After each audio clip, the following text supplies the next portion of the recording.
Hazrat Aisha radiyallahu anha, the Prophet's wife, says, the Prophet sallallahu alaihi wasallam became indisposed and the ailment gets exacerbated. He sallallahu alaihi wasallam asked the permission of his wives to stay in my house during his ailment. So all of them gave their consent.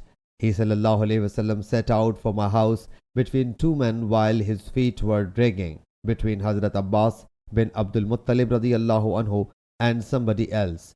Ubaidullah narrates, I told Hazrat Abdullah what Hazrat Aisha radiyallahu anha had mentioned, whereupon Hazrat Abdullah bin Abbas radiyallahu anhu inquired of me, do you know the man whose name Hazrat Aisha radiyallahu anha did not mention?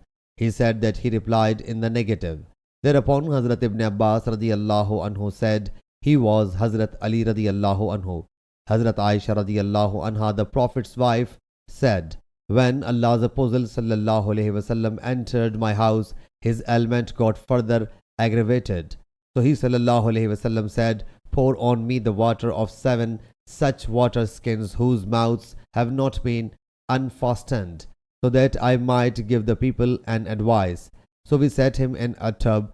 Hazrat Hafsa, the Prophet's wife, poured water on him from the water skins till he sallallahu alaihi wasallam stopped us with the motion of his hand.